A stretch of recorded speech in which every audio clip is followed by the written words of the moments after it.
I don't know what you wanted to tell the court.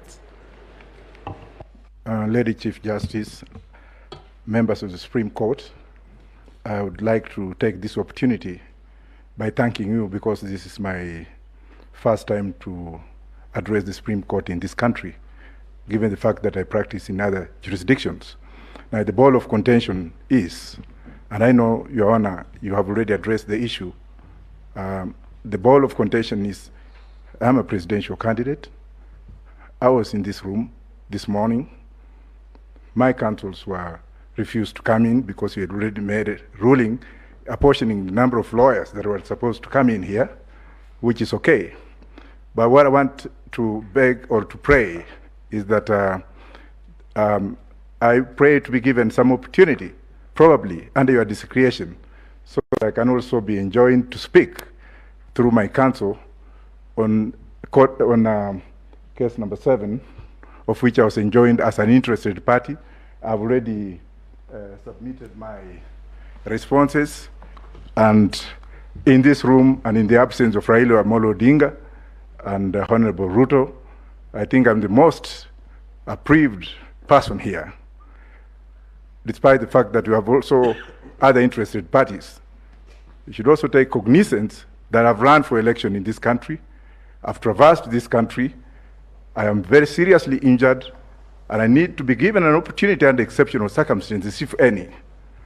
And finally, I would also like to thank those who are here, especially Gidu Muigai and James Orengo, for having successfully made me to be who I am today, and my alumni, of course, the Chief Justice, that please, let's look beyond the mirror so that we can look at justice to be done. Even though people say or collude or speak of fairness, fairness starts with me in this room. Thank you again.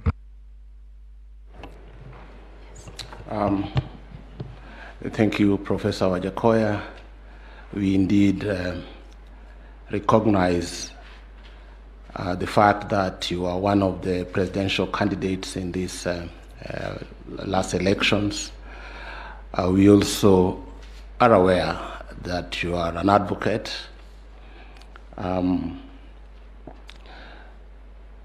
We issued directions regarding the use of this courtroom, and we explained why we only have so many lawyers allowed here.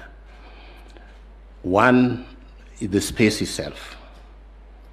Number 2 is the COVID protocols that require us to keep some social distancing. And number 3 is security. And so we have another room, High Court number 1. If you want to observe from there, that will be well and good. But in this room, we have counsel who are fully participating in these proceedings. So you can observe from the next door, and that's how it's going to go. You've had the last directions, we've given the further directions, that even those counsel who are here, who exceed the number that we gave this morning, will not be allowed in this room. Because we want to leave this room for the purpose for which we gather tomorrow. So we thank you, Professor Wajackoya. Thank you.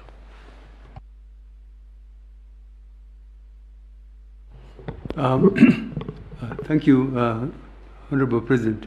Professor Wajackoya, I think one important thing must come out is that you are a presidential candidate, and we really give you all the accolades and really respect your exercise of your democratic right, and all Kenyans admire, many Kenyans admire you, and we believe you did a great job.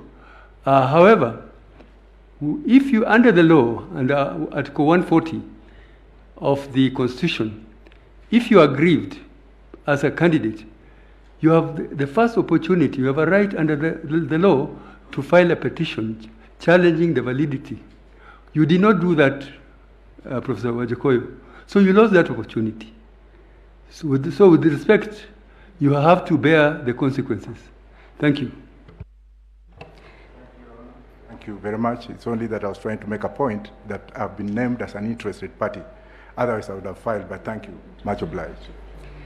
Thank you very much, my brother Justice Isouko and Justice Ibrahim, for clarifying and seeking the indulgence of Professor Wajackoyas, because we operate under the provisions of the Constitution and the rules of this court, which do not allow interested party.